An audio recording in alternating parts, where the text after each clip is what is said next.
What's going on, everybody? Tactical Grizzly Bear here. Last week I made a video called How Far Will You Let Them Go? I called for a plan of action. I'm going to continue that video series. This video is basically, we need to take action. I'm going to read a little bit from the Declaration of Independence.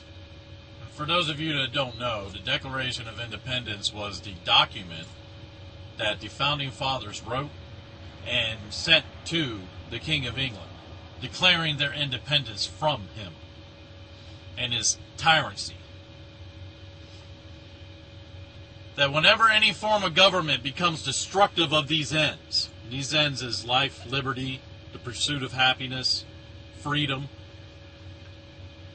it is the right of the people to alter or abolish it and institute new government. Does anybody believe that the United States government as it stands right now is what the Founding Fathers wanted in their government, in their new government?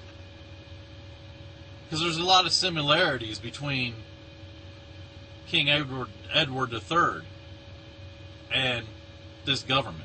There's a lot of similarities. What was going on in England at the time and what's going on now. You got government overstepping its bounds. You got government becoming involved in things that they shouldn't even be involved in.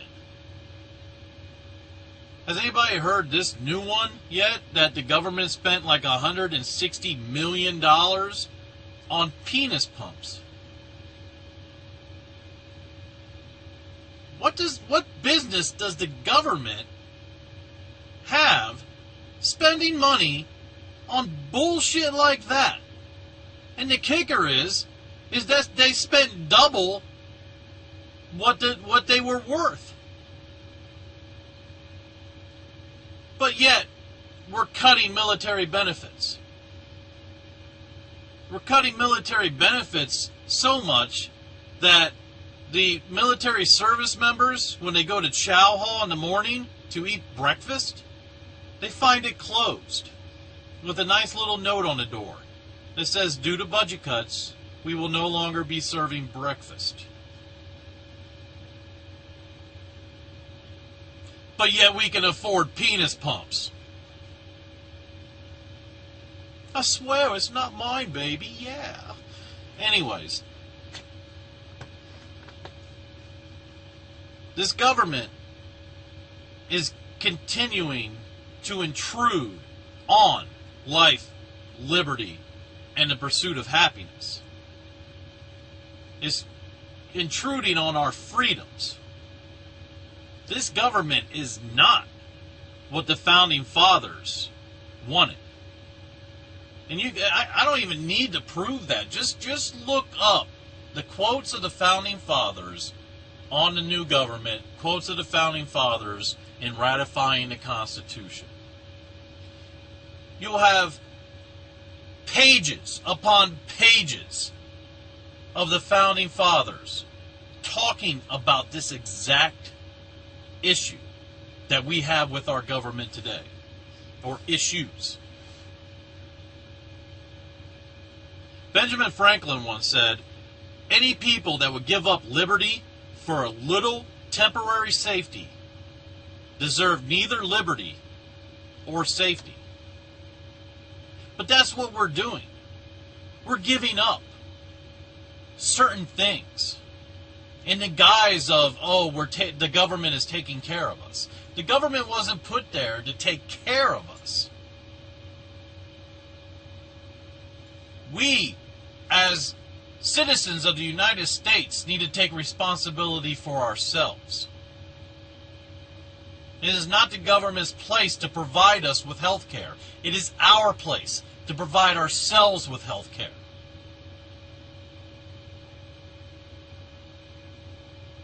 It is the corporations of this country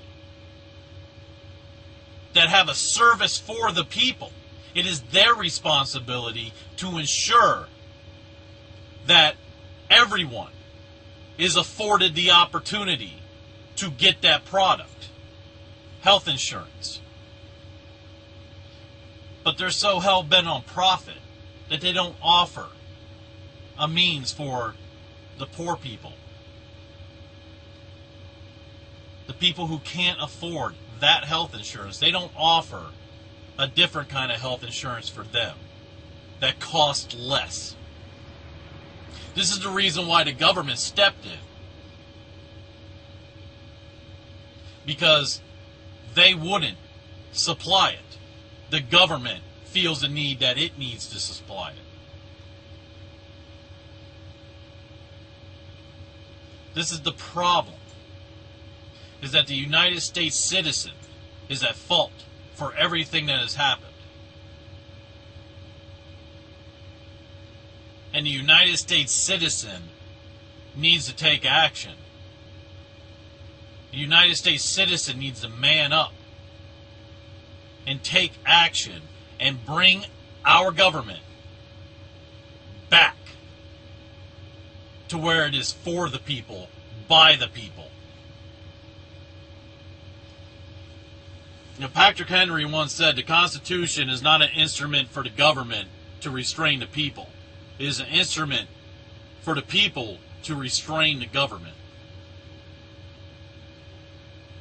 Why aren't the people restraining the government? Because we've gotten too comfortable with them intruding in our lives.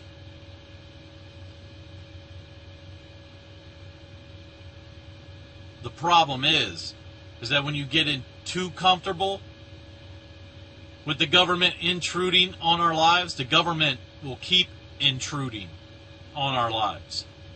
And it won't stop. We've already passed the point where we don't even recognize our country anymore. But someday we're going to get to the point where we have no idea what our country was.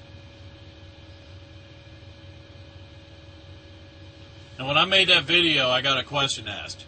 Who's the next George Washington? We need a leader. Now, my response to that person, I said, I'll gladly be the first one to walk up those steps. I'll gladly be the first one to raise my voice in the congressional chambers. I will gladly be the first one to lay my hands onto a congressman and kick his ass on the way out. But the fact of the matter is that I'm not George Washington. I'm not a leader of a revolution. Do I have ideas of who could be? Oh, yeah. There are plenty of people out there, if they would just stand up and instead of profiting off of their experience, just stand up and take control. See, I've got 190 some subscribers. How many of those are willing to follow me? But there are people out there that millions upon millions of people respect. Millions upon millions of people know who they are, know their experience, know what they are capable of. Yet they do nothing. They write books. They profit off of their thoughts. Instead of call for action, all they do is complain about the stuff that's happening. But they do nothing to change it.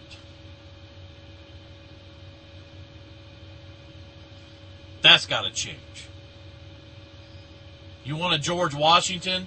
You want someone to lead this country?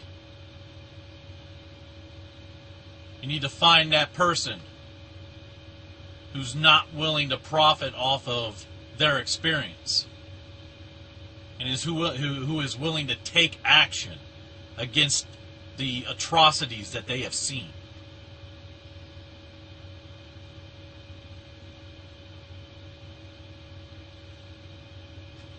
I can't lead. I don't have 500,000 people behind me. If I did have 500,000 people behind me, I would lead. As I said, I would be the first one. I'm willing to fight for my freedom. I'm willing to die for my freedom. I'm willing to take the first bullet. Because undoubtedly, no matter what, the government will fight back. It will resist us, as we are supposed to resist them.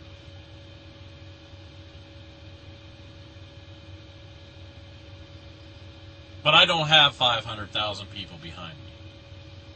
I don't have 100,000. I don't have 10,000. As of right now, I think I've got 3. I really do. Island Trekker, Ion Janoob, and Two Gun Tommy Gun. Maybe a couple more.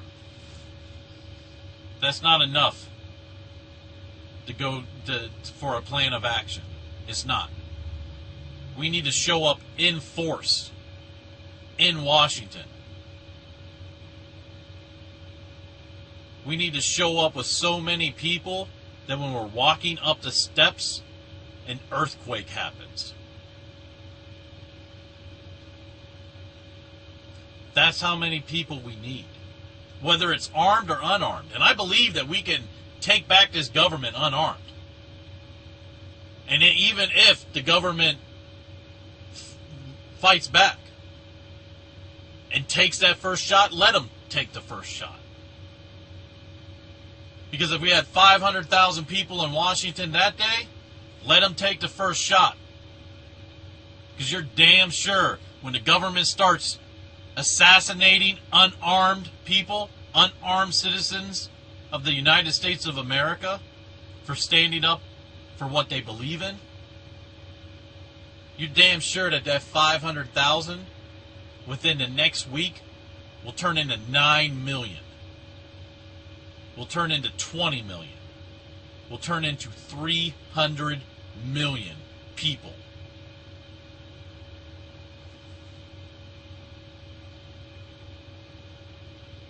I will gladly walk up those steps and be the first one. Who will follow behind me?